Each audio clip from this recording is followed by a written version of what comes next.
Baik Bapak Ibu, insya Allah sebentar lagi kita akan mulai. Assalamualaikum Ustaz.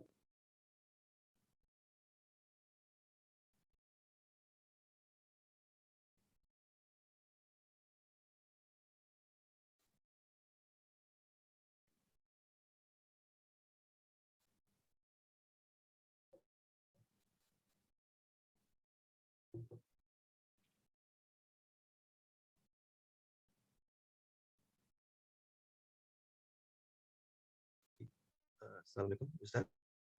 Apakah sudah bergabung Ustaz?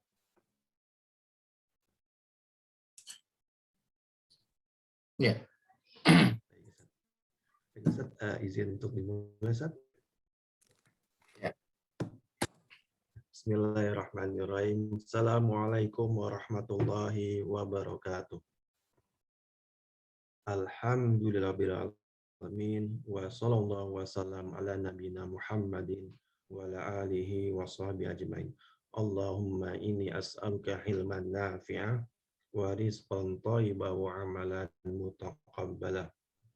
Bapak Ibu, saudara-saudari yang dirahmati Allah Ta'ala, alhamdulillah pada malam hari ini kita bergabung kembali untuk memulai kajian fikih mengkaji tentang fikih muamalah karena Ramadan dan setelah Ramadan ya. Namun insya Allah mulai hari ini dan selanjutnya kita akan rutin kembali ya untuk membahas tentang fikih muamalah. Dan insya Allah pada malam hari ini kita akan mengangkat tema halalkah invest financing syariah, yang kajian yang insya Allah Bapak Ibu akan diisi rutin setiap 2 pekan sekali. Jadi insya Allah akan kita rutinkan pekan kedua dan pekan keempat setiap bulan insya Allah oleh Ustadz kita yaitu Ustadz Evan Doni Tarmizi, Hafizahullah, diselenggarakan oleh Laribakan Salting, Koperasi Konsumen LIC Lariba Solid Indonesia, dan bekerjasama dengan Ikatan Saudagar Muslim Indonesia ISMI Jakarta, serta Komunitas Pengusaha Muslim Indonesia atau KPMI Jakarta. Bapak Ibu, saudara-saudari yang Allah muliakan, invest financing syariah atau yang juga dikenal sebagai pembiayaan modal kerja banyak diperlukan UKM-UKM berkembang yang memiliki hubungan bisnis dengan perusahaan-perusahaan besar seperti BUMN, multinasional, dan lembaga pemerintahan. UKM yang memerlukan pembiayaan umumnya menjaminkan tagihan piutang mereka kepada institusi-institusi tersebut untuk memperoleh pembiayaan dari pemberi pembiayaan. Ya, kenapa? Karena tentunya perusahaan tersebut atau UKM tersebut butuh cash flow cepat ya untuk operasional perusahaan mereka. Tagihan atau invest tersebut kemudian akan menjadi dasar pembiayaan dan dibayarkan oleh klien penerima pembiayaan. Nah, namun bagaimanakah syariah Islam memandang invest financing? Apa hal-hal yang perlu dijaga untuk membuatnya tetap sesuai syariah? Nah, tanpa menunda waktu lagi, mari kita mulai kajian malam ini dengan mengucap Bismillahirrahmanirrahim. Tafadhol kepada Ustadz Irfan Doni untuk menyampaikan paparan Ustadz. Barakallahu fikum jami'an. Tafadhol Ustadz.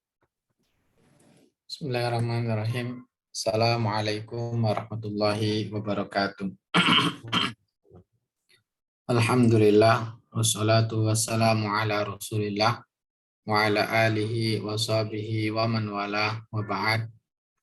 Bapak Ibu yang dirahmati oleh Allah Subhanahu wa taala, kita bersyukur pada Allah kembali bertemu dalam pembahasan fikih muamalah maliyah. Semoga pertemuan kita ini dapat menambah wawasan kita, diskusi kita berkaitan fikih muamalah. Yang mana tujuannya pertemuan ini agar kita makin memahami hukum Allah, hukum Islam berkaitan dengan muamalah dan diskusi, tujuannya dalam mencari kebenaran. Maka pembahasan kita pada malam hari ini sebagaimana telah disampaikan tadi oleh moderator bahwa berkaitan dengan anjak piutang syariah. Nah, tadi moderator sudah menyampaikan bahwa di antara tujuan dari anjak piutang syariah ini adalah untuk mendapatkan cash flow ya dengan cepat, sehingga dengan piutang tersebut dia mendapatkan dana ya yang untuk bisa menggerakkan usaha mereka. Nah, jadi ini adalah tujuan dari para UMKM, mereka piutang-piutang mereka tersebut, mereka akan coba bagaimana supaya mendapatkan dana yang dana tersebut digunakan sebagai kelangsungan usaha mereka. Jadi memang ini adalah tujuan dari anjak piutang syariah tersebut. Nah, melihat dari tujuan tersebut adalah memang untuk mendapatkan dana, ya, dana dari penggunaan anjak piutang syariah tersebut. Oleh karena itu, kenapa kita fokuskan dalam tujuan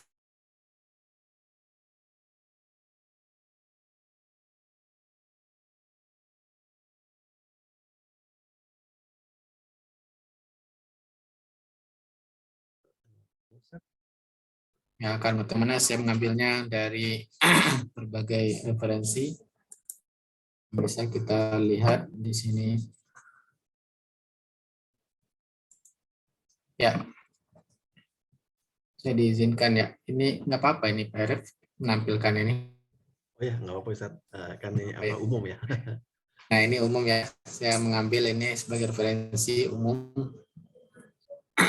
Jadi mekanisme anjak piutang syariah yang perlu diketahui. Ya.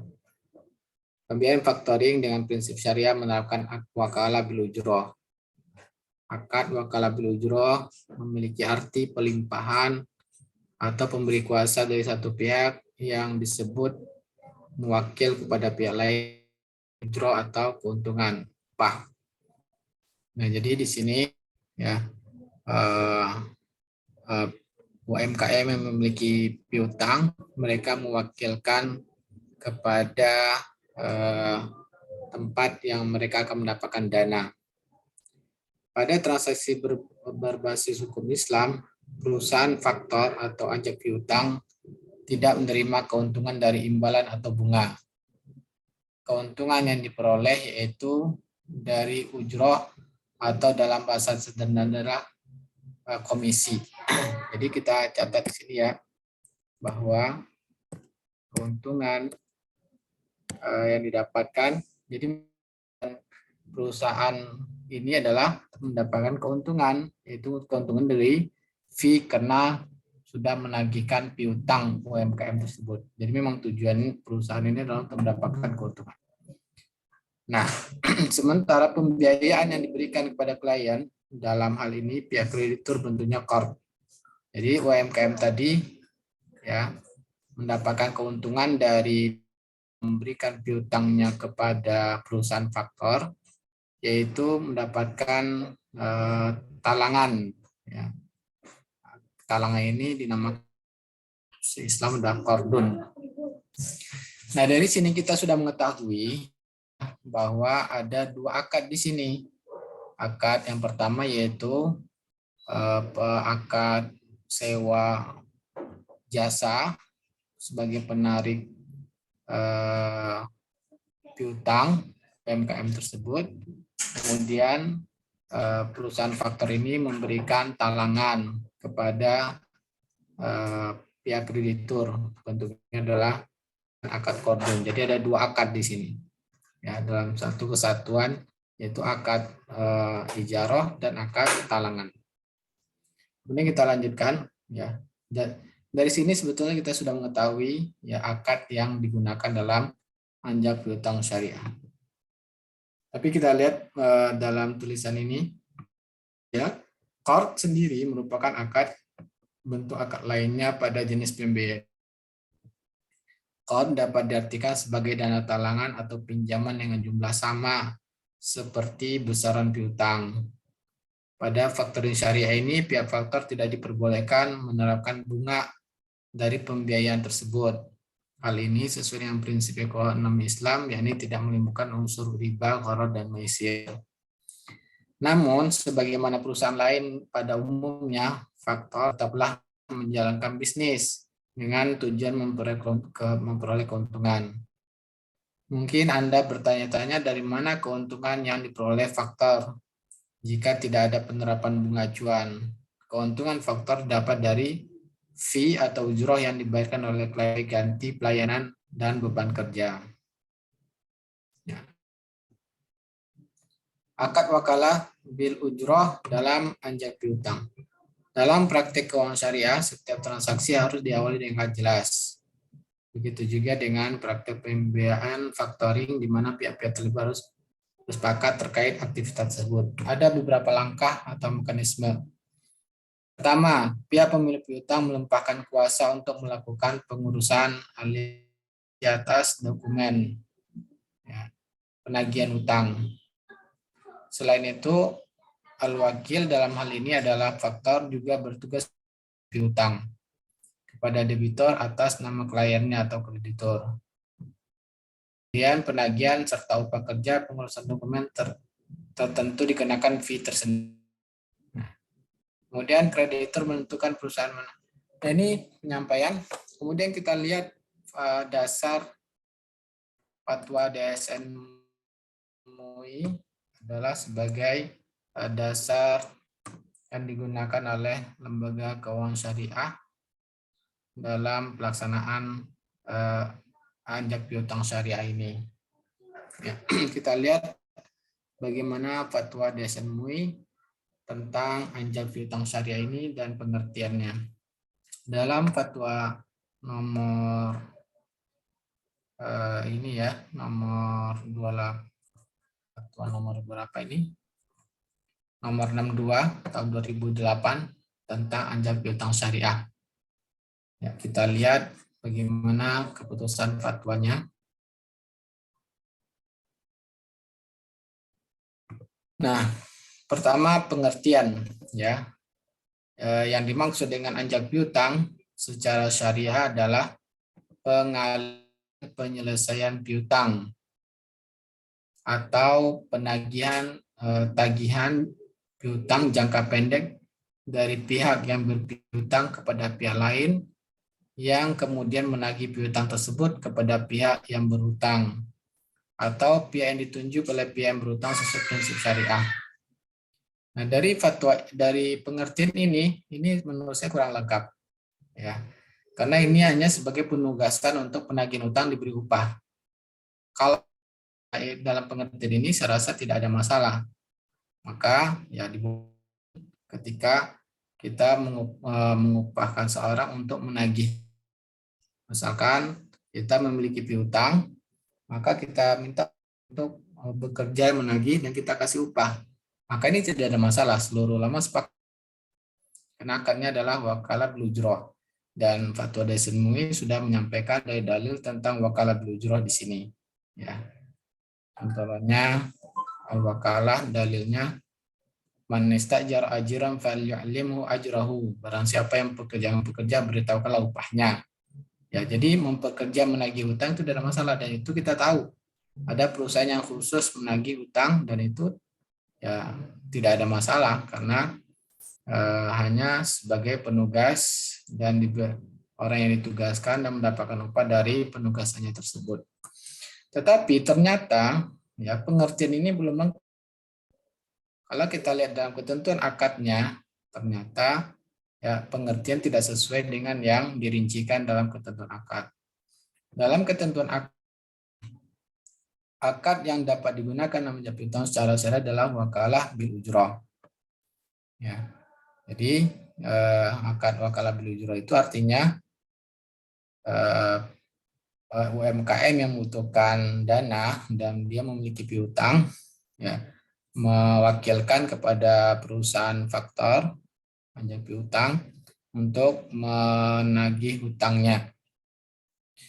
Kemudian berpiutang mewakilkan kepada pihak lain untuk perusahaan tadi, faktor tadi untuk melakukan pengurusan dokumen penjualan, kemudian menagih piutang kepada pihak yang berhutang atau pihak lain yang ditunjuk oleh pihak yang berhutang.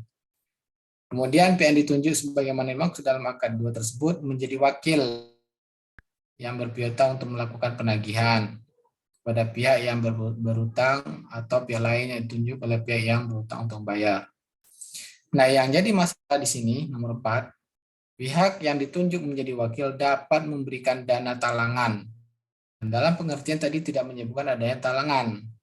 Padahal di sini ada ketentuannya dapat memberikan talangan kepada pihak yang berpiutang sebesar nilai piutang. Dan akad qor ini dapat dibayar dengan hasil penagihan sebagaimana dimaksud dalam angka 3. Ya. Nah, di sini sudah mulai ada penjelasan yang tidak ditemukan dalam pengertian. Dalam pengertian tadi tidak ada akad talangan. Berarti di sini ya pengertian dengan prakteknya dalam fatwa ini tidak ada kesesuaian. Kemudian atas jasanya untuk melakukan penagihan piutang tersebut, pihak yang ditunjuk menjadi wakil dapat memperoleh ujroh. Ya. Nah, jadi ada 2 akad di sini ya, akad talangan dan juga akad ijarah, dan ada fee dalam ijarah tersebut. Kemudian besar ujroh harus disepakati pada dasar akad dan dinyatakan dalam bentuk nominal, bukan dalam bentuk persentase yang dihitung dari pokok piutang. Nah, kemudian nomor 7, pembayaran ujroh dapat diambil dari dana talangan atau kesepakatan dalam akad. Nah, dia misalkan piutangnya 100 juta, di 100 juta disepakati upahnya misalkan 1 juta, maka ya dipotong saja talangannya. Nah, ini fatwa nomor ketentuan akad ini.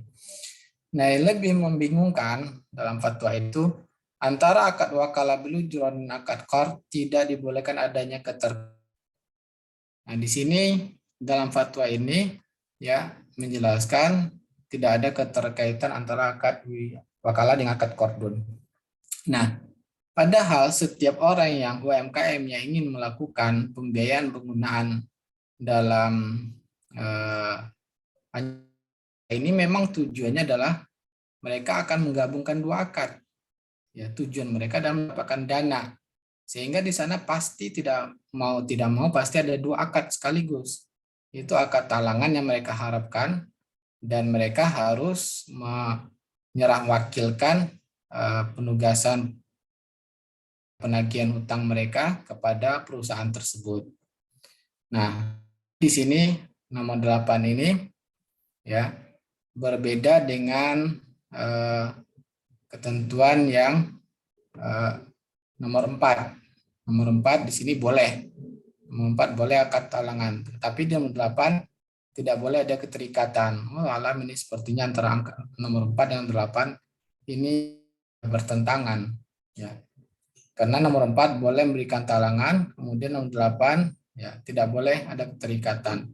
Kemudian dari tujuan UMKM kita melihat memang tujuannya untuk mereka mendapatkan talangan, ya bukan tujuannya untuk penagihan. Karena kalau hanya sebagai penagihan, mereka tidak akan ada perusahaan-perusahaan yang khusus dalam penagihan piutang, yang mana tidak ada talangannya. Jadi memang tujuannya adalah untuk mendapatkan talangan. Sekarang kita lihat bagaimana fatwa DSN MUI. Ya, kita lihat perkataan ulama tentang adanya 2 akad, ya 2 akad utang piutang dan juga akad wakalah bil ujroh mendapatkan upah.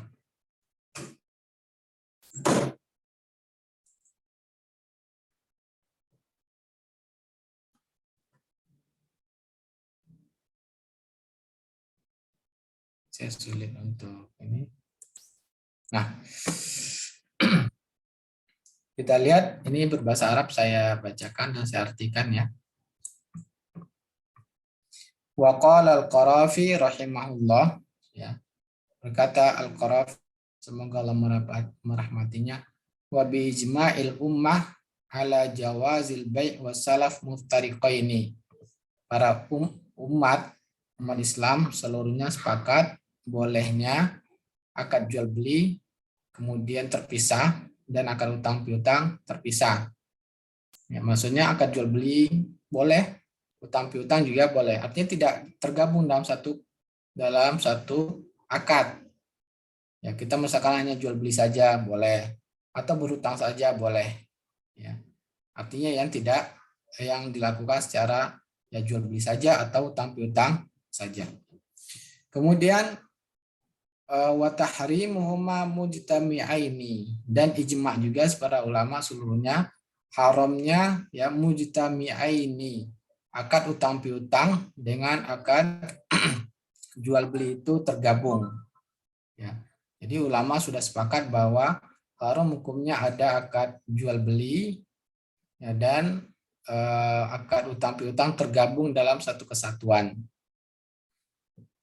Nah, kemudian wal jumhur ala tahrimil jam'i baina salaf wa kullu 'aqdin mu'addah.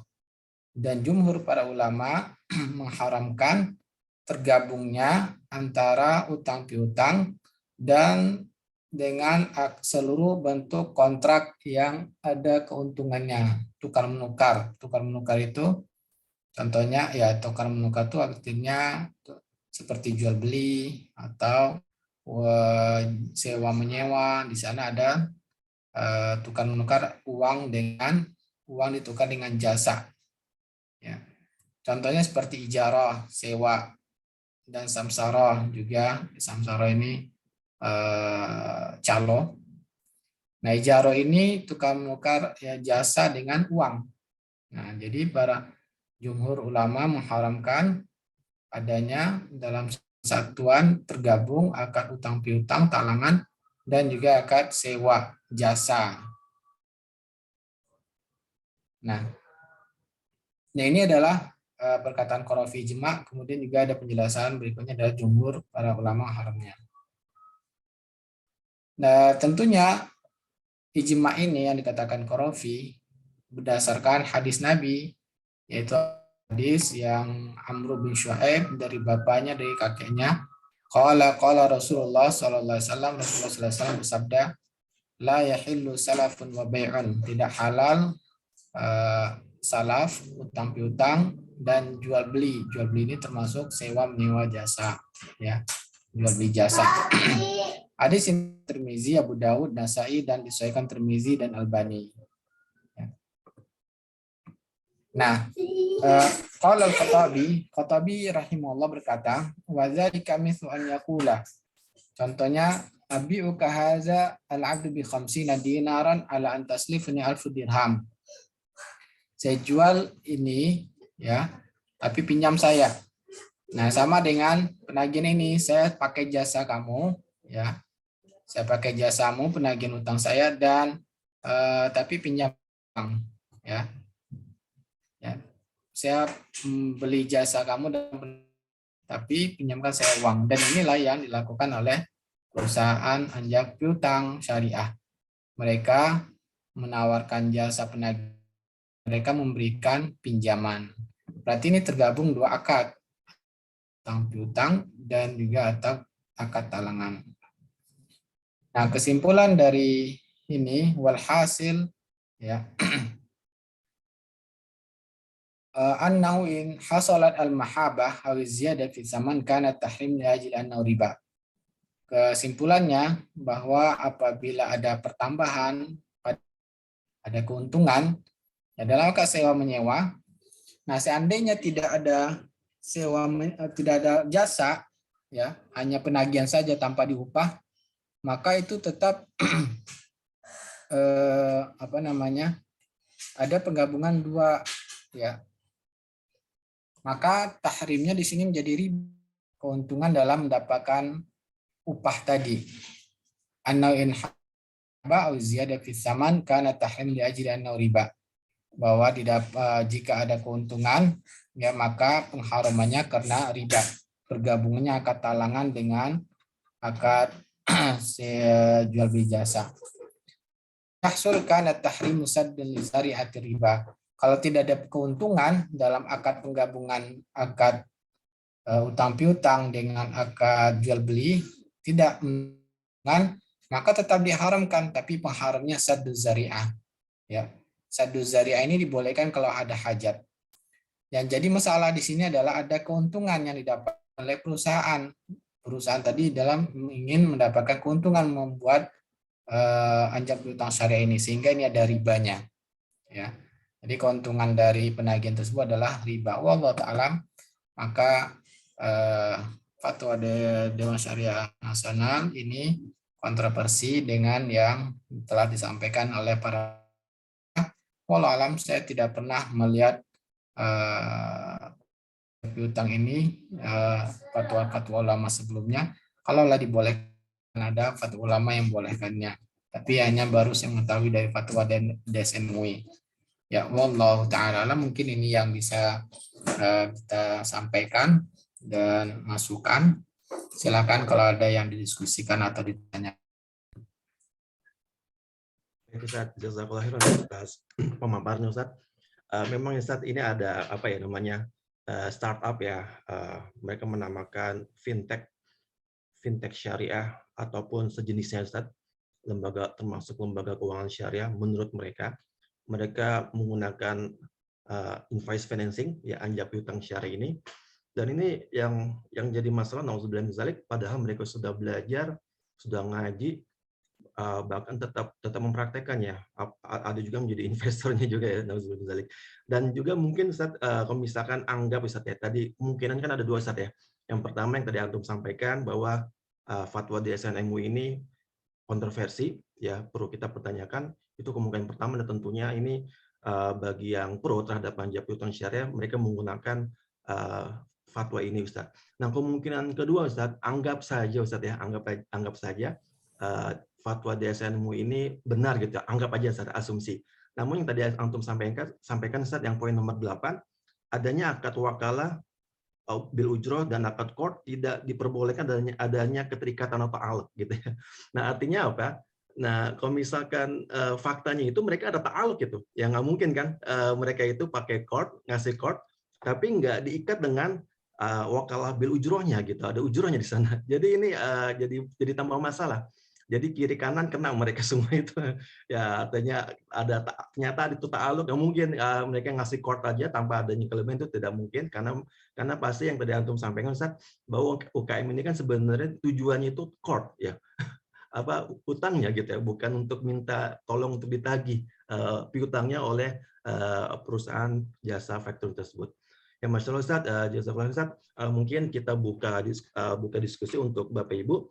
Jadi Bapak Ibu silakan jika ada pertanyaan. Nah, jadi ya ada beberapa yang kami sampaikan. Yang pertama, ya, yang kami prioritaskan adalah yang raise hand. Jadi jika Bapak yang raise hand itu akan kami prioritaskan. Namun Bapak Ibu juga bisa sampaikan pertanyaan melalui chat.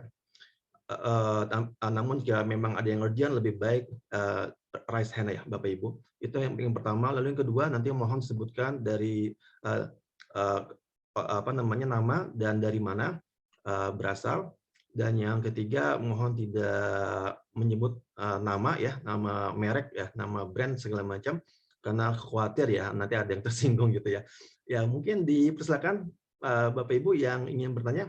Baik, Ustadz, di sini sudah ada yang dua yang raise hand. Yang pertama coba ke Pak Muhammad Amin. Ya, silakan Mas Rizky, mohon dibuka untuk Pak Muhammad Amin. Ya, bismillahirrahmanirrahim. Assalamualaikum warahmatullahi wabarakatuh. Waalaikumsalam warahmatullahi wabarakatuh.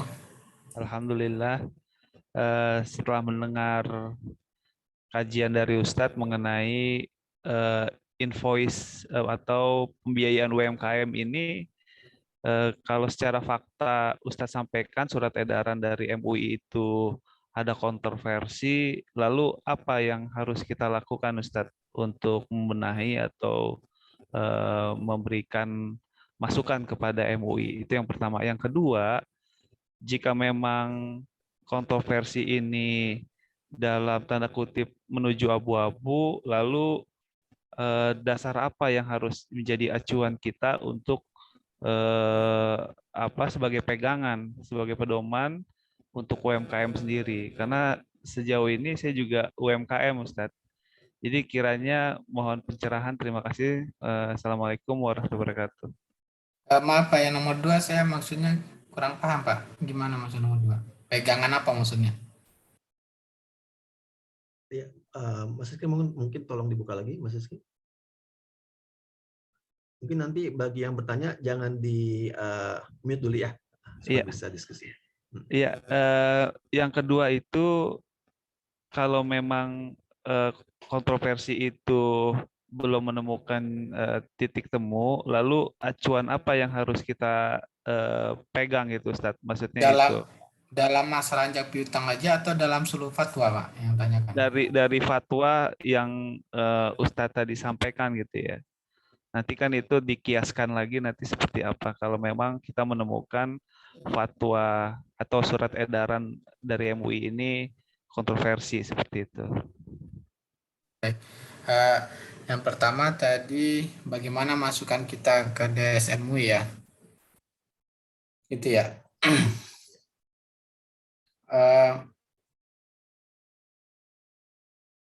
Wallah alam ya, ada masukannya tentunya ya salah satu sarana kita kajian ini menyampaikan kepada masyarakat bagaimana kontroversinya fatwa tersebut. Kemudian juga dengan adanya kajian ini tentu akan tersampaikan kepada dengan menyampaikan ke Dewan Syariah Nasional tersebut. Nah, kemudian itu yang bisa saya lakukan. Salah satunya yaitu kita membuat kajian ini, menyampaikan kontroversinya. Semoga ya bisa disampaikan kepada DSMUI.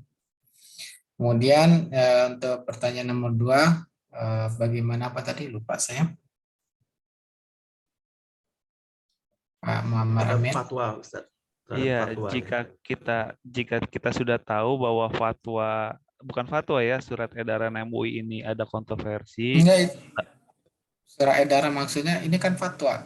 Oh, fatwa ya, ya fatwa ya. Fatwa itu kontroversi, lalu apa yang menjadi acuan alternatifnya gitu, Ustaz? Acuan Terima kasih. alternatif dalam masalah anjak piutang. Iya, anjak piutang. Kalau memang fatwa MUI ini bermasalah gitu, atau ada kontroversinya seperti itu. Ya, tadi kita menyampaikan hanya dalam masalah ini ya, bukan berarti semua fatwa DSMUI ada kontroversinya, bukan. Tapi kita hanya kontroversi tadi pertama yaitu bolehnya memberikan talangan, tapi kemudian kontroversinya tidak boleh ada keterikatan. Nah, nomor 8 poin terakhir itu tidak adanya keterikatan. Tapi ya dalam fatwa ini seolah-olah kalau kita lihat terakhir itu tidak ada boleh keterikatan. Ya, kalau dengan demikian otomatis fatwa ini sebetulnya betul. Ya, sebetulnya betul, artinya dipisah. Artinya memang dipisah, tapi dan praktek di lapangan ya. Karena tadi kan kalau tidak ada keterikatan berarti masing-masing ya. Karena tadi juga ijma para ulama kalau beda satu saat sendiri saja boleh. Tapi yang jadi masalah dalam praktek ya anjak piutang syariah yang dilakukan di masyarakat itu tidak terpisah, tapi memang ada talangan dan juga ada akad penagihan di sana. Nah, walau taala di sana kontroversinya karena memang jumhur ulama dan bahkan tadi Qarafi mengatakan ijma para ulama ya itu tidak dibolehkan adanya penggabungan dan ada keuntungan di sana. Ya, keuntungannya tadi perusahaan faktor ini memang bertujuan untuk mencari keuntungan untuk dalam mendirikan perusahaan tersebut. Nah, bagaimana sikap kita? Sikap kita ya tentu memilih pendapat yang jumhur dan bahkan tadi kalau mengatakan ijma para ulama. Ini yang lebih berdasarkan hadis Nabi, tidak boleh ada penggabungan akad talangan dan juga akad jual beli jasa. Allah Ta'ala itulah sikap kita terhadap fatwa. Ya, fatwa itu ya boleh diambil dan boleh ditinggalkan ketika seandainya bertentangan dengan dalil Nabi dan jelas dalil Al-Quran dan Sunnah. Dan jelas kalau seandainya sebetulnya fatwa tadi yang bermasalah dalam prakteknya tidak bisa dilaksanakan fatwa yang tersebut. Karena fatwa terakhir mengatakan tidak ada keterikatan. Ya, Allah alam. Ustaz, syukran Ustaz. Ini ada pertanyaan yang sama Ustaz, tapi melalui chat, direct message. Berarti bagi masyarakat, sebagai orang awam, jika ada penawaran tentang produk ya dari suatu fintech yang katanya syariah, yang menawarkan produk invest financing, berarti sikap kita jangan invest ya ke produk tersebut Ustaz ya. Sikap kita maka tadi sudah kita jelaskan larangan Nabi tidak boleh penggabungan akad talangan dengan akad jasa. Maka kita lebih memilih ya dalil yang kuat dari masalah ini. Dalil kuatnya itu ucapan Nabi tidak boleh penggabungan. Allah Ta'ala alam. Maka tidak boleh haram kita untuk investasi pada perusahaan seperti itu. Baik, Ustaz. Jazakallahu khairan, Ustaz. Baik, kita lanjutkan ke pertanyaan berikutnya ke Pak Iman. Silakan dengan Bapak Ibu dan dari mana? Silakan. Assalamualaikum warahmatullahi wabarakatuh. Waalaikumsalam warahmatullahi wabarakatuh. Ini dari Iman dari Bekasi ya, Pak Ustadz. Iya, Pak. Saya ada contoh realnya, tapi mungkin mirip ya. Tapi saya Afwan mungkin kurang ngerti ya contoh realnya seperti apa sih anjak piutang ini. Kalau saya realnya begini, saya ini ada usaha kontraktor ya, Pak Ustadz ya. Diberikan pekerjaan untuk membangun suatu gedung kantor, tapi pendanaannya dari luar negeri. Nah, di kontraknya itu pembayarannya adalah menggunakan SKBDN. SKBDN ini seperti LC lokal ya gitu ya. Jadi bank yang di Indonesia membayarkan atau menalangi pembayaran dulu ke kontraktor dari mulai DP kemudian termin selanjutnya, tapi dia mendapat diskonto, mendapat upah ya, si banknya itu memotong 4% atas dan penalangan, yaitu pembayaran ke kontraktor ini yang ada di Indonesia. Nah, saya nggak tahu si banknya ini hubungannya dengan bank yang si ownernya di luar negeri itu seperti apa. Yang jelas saya itu menerima pembayaran dari bank yang mungkin wakil dari ownernya yang punya proyeknya itu melalui bank yang ada di Indonesia. Tapi bank itu setiap kali pencairan memotong 4%, mungkin sebagai fee atau upah atau apa. Nah, seperti itu mohon penjelasan Pak Ustaz, halal haramnya gimana nih? Seperti itu. Terima kasih. Mungkin ada tambahan dulu Pak Irep, SKBDN. Jelaskan dulu Pak Irep. Ya, jadi SKBDN ini seperti LC, Ustaz. LC itu jadi untuk yang ekspor impor, Ustaz. Tapi ini untuk lokal. Jadi biasanya memang ada dua pihak dari dalam dan luar negeri, Ustaz. Nanti Pak Iman, mohon jangan dimut dulu Pak, nanti kalau saya salah mohon dikoreksi Pak Iman ya. Jadi ini yang dipertanyakan adalah misalkan Pak Iman mendapatkan anggapnya tagihannya 1 juta ya Pak Iman ya. Namun yang diterimanya itu nggak 1 juta, namun diterimanya mungkin 960.000 misalkan. Iya, Nah 40.000-nya itu dipotong ya untuk bank. Nah ini Pak Iman boleh tahu mereka itu dipotong karena jasanya untuk memfasilitasi atau apa ya? Kalau boleh tahu Pak Iman. Ya, seperti halnya LC tadi yang sampaikan untuk transaksi perdagangan ke luar negeri, SKBDN ini ya seperti LC tapi lokal gitu ya. Jadi dia adalah ada bank di lokal di Indonesia, ada bank dari Timur Tengah, dari luar negeri dari luar negeri. Ya, nah ini kan proyeknya kan ada di Indonesia nih. Jadi urusan pembayarannya adalah bank yang ada di Indonesia. Nah, jadi setiap kali pembayaran termin itu tadi betul, misalnya 1 juta itu bank itu memotong 4% dari yang setiap dicairkan gitu atas pembayaran termin tersebut. Nah itu saya nggak tahu itu upah atau apa, tapi orang sebutnya diskonto gitu aja. Di diskonto 4% ya Pak SKBDN-nya gitu. Kalau gitu, SKBDN diskonto berarti sebetulnya pembayarannya bukan tanggal sekarang, tapi masih lama Pak, tapi ditalangin dulu oleh bank, gitu. Ya betul Bu Ustadz. Seperti ditalangin oleh bank gitu loh. Nah nanti mungkin bank itu didapat dari bank yang di luar negeri yang partnernya itu seperti LC itu kan gitu kan ya. Ada bank partneran lah. Saya ulangi lagi, Bapak sebetulnya pembayarannya contoh tanggal berapa? Misalnya ini proyek ditandatangani nih SPK nih pertama, saya udah dapat uang DP lah, uang DP ya, proyek setelah ditandatangani dapat DP 20%. Nah itu yang mencairkannya dari bank lokal nih Indonesia nih. Nah misalnya tadi 1 juta untuk uang DP. Nah tapi yang saya terima tidak 1 juta, tapi 960.000 tadi. Seperti itu Pak Ustadz. Oh. Kemudian yang SKBDN itu sisa pembayaran atau hanya DP saja? Enggak, terus habis DP kan ada termin. Nanti kalau udah proyeknya udah 30%, nanti dibayar lagi 30%. Potongan lagi. Ya, Lagi. nanti potong lagi. Misalnya dibayar 5 juta. Kalau 5 juta, begitu 5 juta nanti potong lagi 4% gitu Bos. Jadi saya terima cuma 4 juta sekian gitu loh. Terus sampai proyek itu selesai. Nah ini anjak piutang juga atau gimana nih? Jadi seolah-olah bank yang di sini menalangin gitu loh. Karena itu proyeknya proyek dari luar negeri gitu loh. Berarti nggak ada uang yang diserahkan oleh oleh apa yang dipotong ya? Jadi itu gedungnya itu, gedung perkantorannya itu yang punya adalah di luar negeri. Tapi sistem pembayarannya semua ada di Indonesia. Saya nggak tahu dari bank lokal ke bank yang atau ke sumber dana itu nggak tahu, cuman dia menunjuk bank lokal ini untuk melakukan pembayaran dengan saya, gitu loh. Nah, dia mau dapat Bapak yang komisi 4% itu. karena sudah memberikan jaminan, tapi Bapak yang dipotong ya?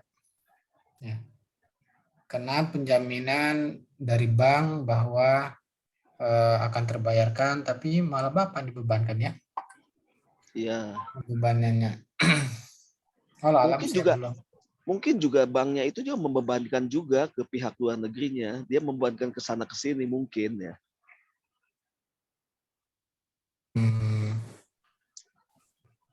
Dan ini perusahaan Bapak mensyaratkan bayarnya harus pakai ini, gitu. Itunya ownernya yang mempersyaratkan begitu SKBDN itu. Owner dari pihak Bapak mensyaratkan pakai Bukan, SKBDN. owner project yang punya projectnya, project ownernya, yang punya gedungnya. Oh, akhirnya kita yang ngurus SKBDN ke bank lokal, pembayaran Jadi begitu. ya di SPK-nya udah ditunjuk nih, nanti pembayarannya dari bank lokal ini. Nah, tapi waktu pencairan saya dipotong 4%. Gitu, setiap kali dari nilai kontrak itu 4% setiap kali pencairan. Dari mulai DP sampai termin 100%. Ada riba nggak dari situ? Alam sih belum kegambar ya, belum bisa saya jawab Pak. Dan banknya sih bukan syariah. Kalau proyeknya di lokal, ownernya di lokal kan biasa ya Pak Ustadz ya gitu ya. Pembayaran biasa aja kan gitu kan ibaratnya. Ya, Seperti biasa. alam saya belum kegambar Pak Iman, saya tidak bisa, saya tidak mengetahuinya. Ya. Baik. Mungkin Pak Iman, jika ingin diskusi lebih lanjut, kita ada tempatnya Pak Iman, namanya LBC, Lariba Business Clinic ya. Mungkin nanti Pak Iman bisa hubungi tim kami Pak.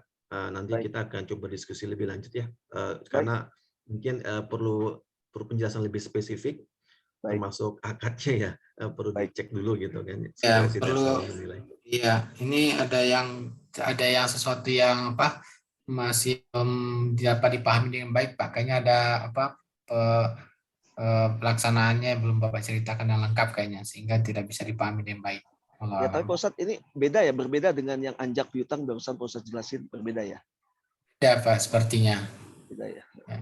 Baik, terima kasih Pak Ustadz. Jazakallah khairan. Ya, Pak Iman.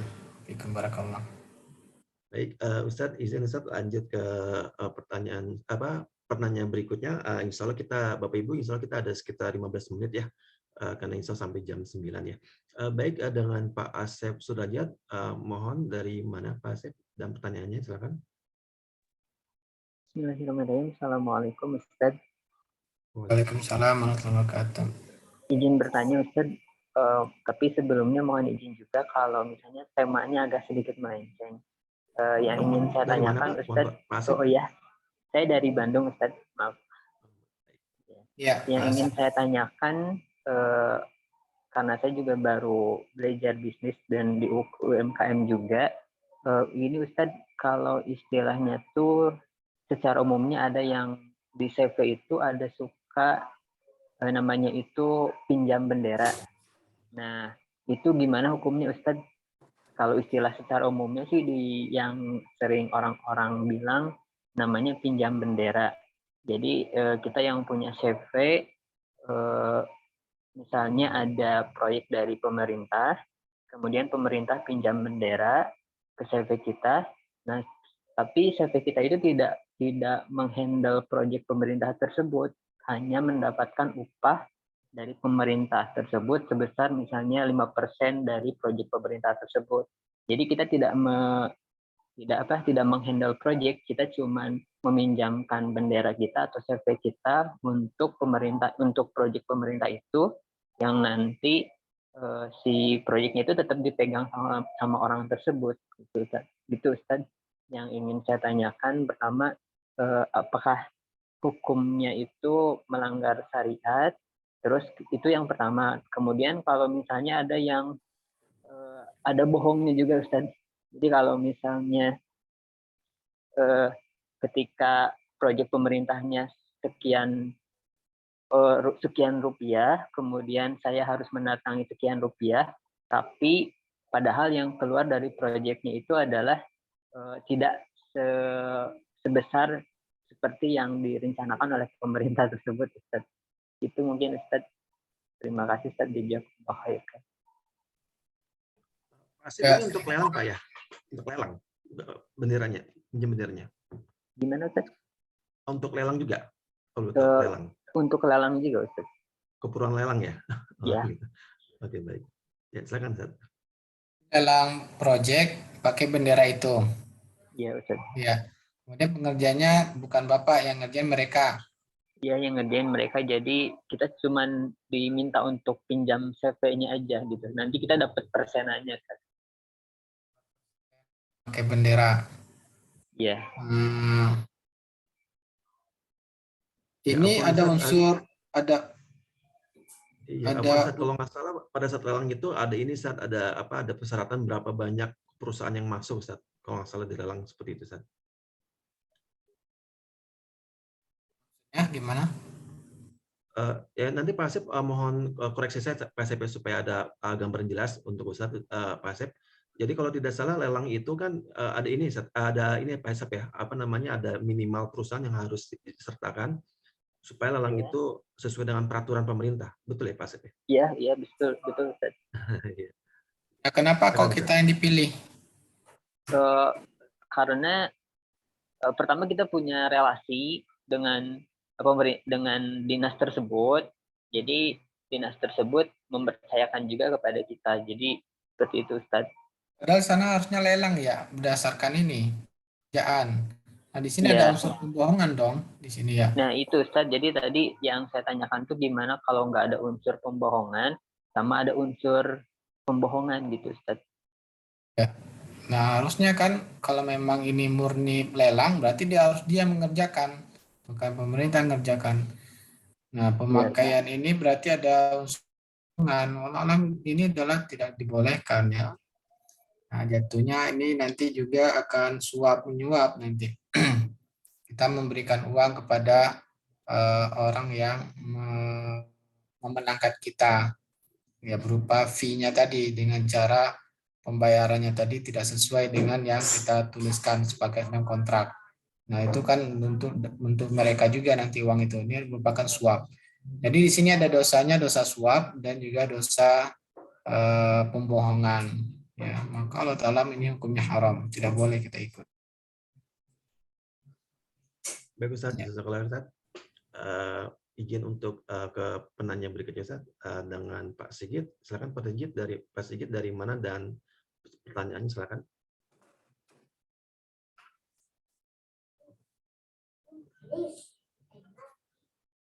Ya, Pak Sigit.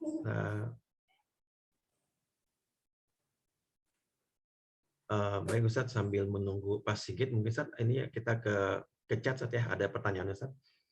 Yang pertama, pertanyaannya, Assalamualaikum warahmatullahi wabarakatuh Ustaz. Saya ingin melakukan pembelian barang secara kredit syariah kepada suatu lembaga syariah, namun pada prosesnya saya diperkenankan untuk langsung menghubungi dealer atau supplier terkait nego dan penawaran harga ke dealer atau supplier tersebut. Setelah itu, baru lembaga syariah tersebut membeli barangnya sesuai dengan harga yang telah saya sepakati dengan dealer atau supplier. Kemudian, baru lembaga tersebut menjual kepada saya secara kredit dengan harga yang telah ditambah margin. Pertanyaannya, apakah diperbolehkan saya selaku konsumen lembaga syariah tersebut menghubungi serta nego harga secara langsung ke dealer atau supplier tersebut? Ya Ustadz, syukran jazakallah khairan atas jawabannya Ustadz. Kalau hanya tawar-menawar, tidak ada kesepakatan, masih dibolehkan. Ya, tapi tawar-menawar itu tidak sampai terjadi kesepakatan, hanya sampai tawar-menawar. Ya, dan kita katakan nanti ada pihak yang akan membelinya. Gitu. Perbedaannya, kalau tawar-menawar sampai kesepakatan, ya maka itu tidak boleh. Tapi hanya tawar-menawar, dan kita katakan di akhir nanti ada pihak, saya hanya menawar, ya nanti ada pihak yang akan membeli. Jadi kita memperjelas, kita bukan sebagai pembeli, hanya sebagai yang mencoba menawar saja. Ya. Allah Ta'ala alam. Baik Ustaz. Jazakallah khairan atas jawabannya Ustaz. Pak Sigit, apakah sudah tersambung atau belum? Mungkin kalau belum, kita ke pertanyaan berikutnya Ustaz. Nah ini pertanyaan di chat Ustaz. Jadi gini Ustaz, ada pertanyaan Ustaz, mungkin agak panjang Ustaz ya. Dan ini jadi mohon penjelasan Ustaz di fintech ya, alurnya seperti ini ya, fintech syariah Ustaz. Apakah boleh atau tidak Ustaz? Pertama, penerima pembiayaan memiliki tagihan kepada klien atau payor, hubungan muamalah yang menyebabkan penerima pembiayaan memiliki hak tagih dan mengelola dokumen. Lalu penerima pembiayaan mengajukan permohonan kepada fintech tersebut untuk mencarikan pihak yang bersedia memberikan jasa pengelolaan dokumen dan penagihan. Selanjutnya, fintech tersebut akan menawarkan kepada pendana fintech tersebut untuk memberikan jasa penagihan dan pengelolaan dokumen yang mana atas hal ini akan diberikan suatu imbalan, wakalah bil ujroh. Lalu pendana menguasakan jasa yang seharusnya dijalankan oleh pendana kepada fintech tersebut, wakalah. Nah, selain memberikan jasa pendana, juga memberikan pinjaman qard kepada penerima pembiayaan. Ya. Lalu fintech tersebut sebagai kuasa pendana melakukan akad dengan penerima pembiayaan disertai dengan penerusan dana pinjaman dari pendana. Gimana Ustaz? Apakah langsung tanya aja Ustaz ya? Pak MFS ini supaya lebih jelas atau gimana? Lebih baik Pak MF-nya yang jelasin ya. Jelaskan aja langsung ya. Ya Pak MF ini inisial juga ya. Pertanyaannya ada inisialnya, orangnya juga inisial juga. Ya Pak MFS mungkin bisa dijelaskan secara langsung supaya lebih jelas ya, supaya tidak ada apa istilahnya ketidaksalahpahaman di antara kita. Mungkin sambil dibuka, Mas Rizky mohon dibantu. Mungkin kita lanjut ke pertanyaan berikutnya. Karena ada sekitar 6 menit. Oh, ini sudah ya. Oke, Pak silakan Pak. Dengan Bapak siapa Pak? Dan dari mana? Oh iya. Bentar. Ya.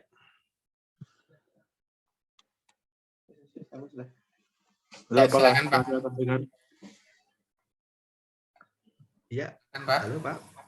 Oh iya. Saya dengan Bapak Miko dari Jawa Tengah, Pak. Silakan Pak Miko. Jadi saya ingin bertanya terkait alur skema invoice financing dari salah satu fintech. Nah, jadi dari websitenya itu seperti yang sudah saya kirimkan di chat. Ya. Jadi yang pertama, penerima pembiayaan memiliki tagihan kepada klien atau payor. Kemudian penerima pembiayaan mengajukan permohonan kepada fintech tersebut.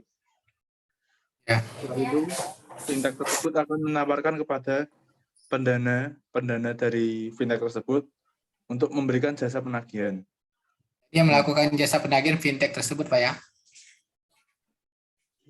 Ya, menawarkan kepada pendana klien dari fintech tersebut untuk memberikan jasa penagihan.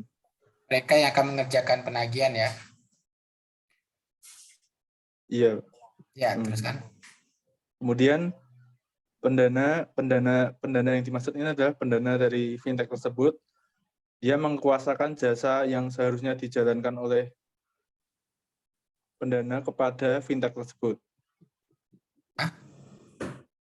Wakalah jadinya. Kemudian ini, Pak. Belum, saya di sini belum paham ini. Siapa ini yang punya piutang mewakilkan kepada fintech untuk menagih, gitu maksudnya? iya,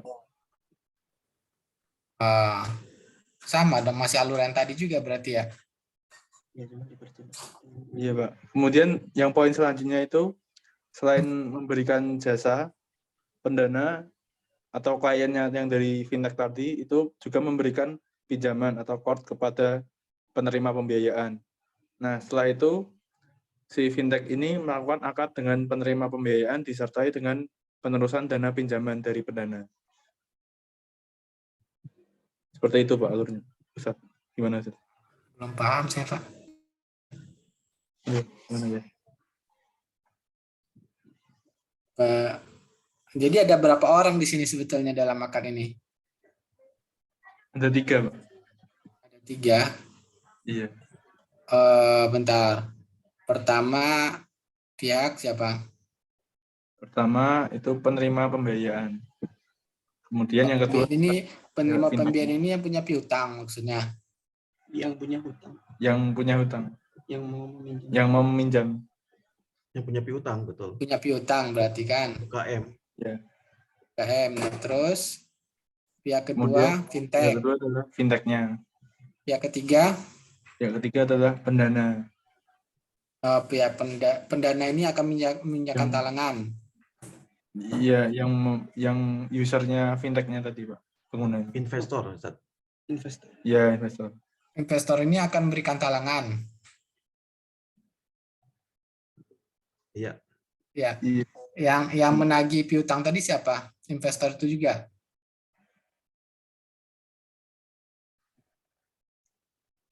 Yang menagih piutang. Wakalah tadi, ya kan ya Pak? Wakalah itu. Pak Sigit ya? Iya. Pak, Ya, ya, Pak siapa Diko. yang menagih? Fintechnya. Fintech. Nalangi bukan fintech, yang nalangi investor ya. Iya. Iya, betul Ustaz. Dana masyarakat Ustaz. Investor.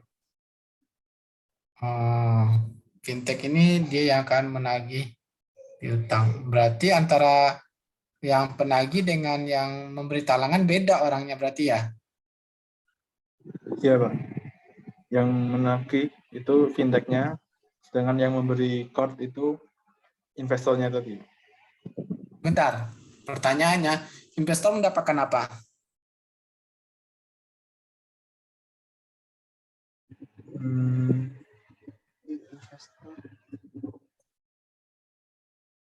Apa yang didapatkan investor? Dari dia investor itu apa yang didapatkannya?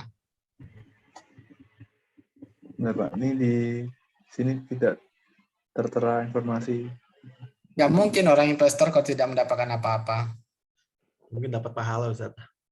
Karena membantu. Nggak mungkin. Oh alam, nah itu perlu untuk pelajari lagi itu.